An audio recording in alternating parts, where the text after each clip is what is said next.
Okay, so magandang hapon. Ngayon ay November 7 at mga 4:30 ng hapon. So, inaasahan yung Super Typhoon na Uwan ay darating sa linggo or mararamdaman dito sa Maynila ng linggo.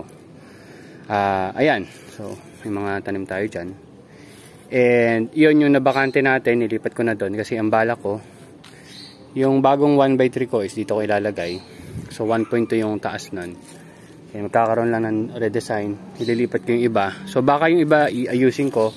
Pag nakagawa na akong additional na mga 1x1, ayusin natin yung iba. Para dun sa mga possible future expansions natin. Pero sana mamaya hindi ko makalimutan or bukas na lagyan to ng mga kahit papano tie wrap para hindi lang iangat.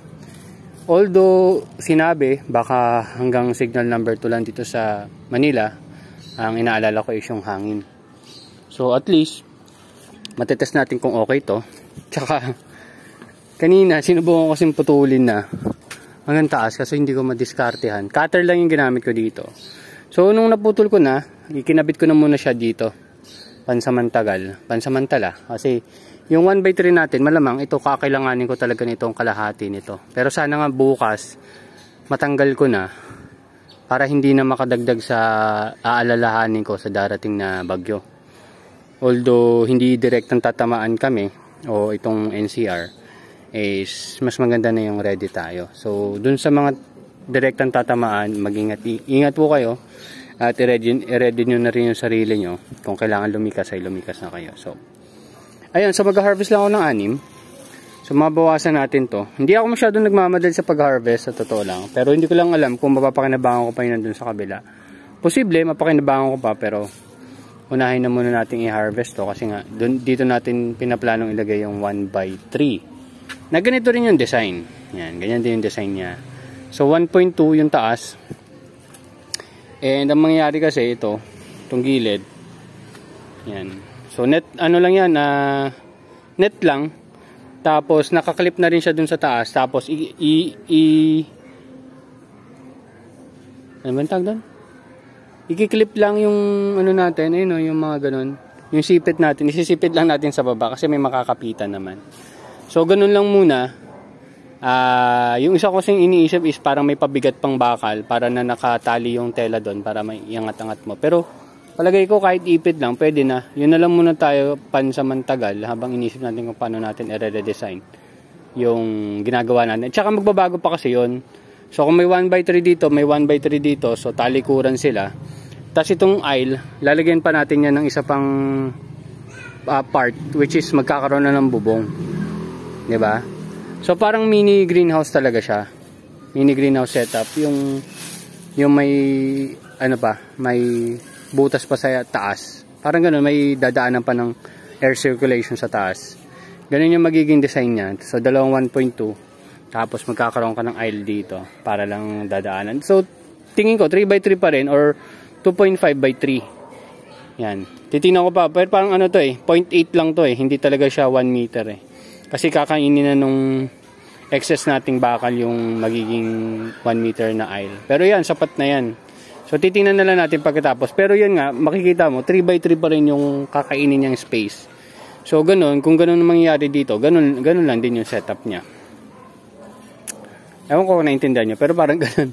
So mag-harvest ako ng 3 ngayon, pero maliban dyan, kung mapansin nyo, nabakante na tong dalawa.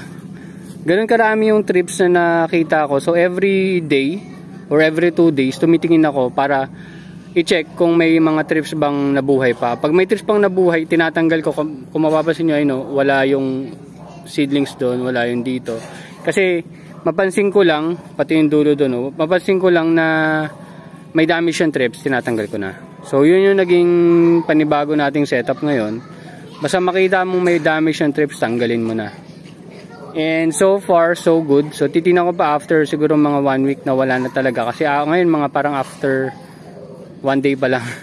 Kasi parang every day ko na makikita, may makikita pa akong isa or dalawa na madadamage yan. Kaya naubos yung nandito.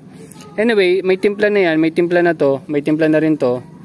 Lilinisin ko na lang yung styro. Pag may timpla na yon, actually pwede na ako maglipat. Pero kasi dahil nga sa darating na bagyo, medyo medyo nakikiramdam pa tayo. So, mga 21 days old na yung lettuce natin pag nilipat natin. So, hopefully, makahabol pa siya. Although maganda naman yung tubo ng mga lettuce natin dito sa location na to. So, ayan. So, eto, ano ba yung mas madaling tanggalin? Tingnan natin na.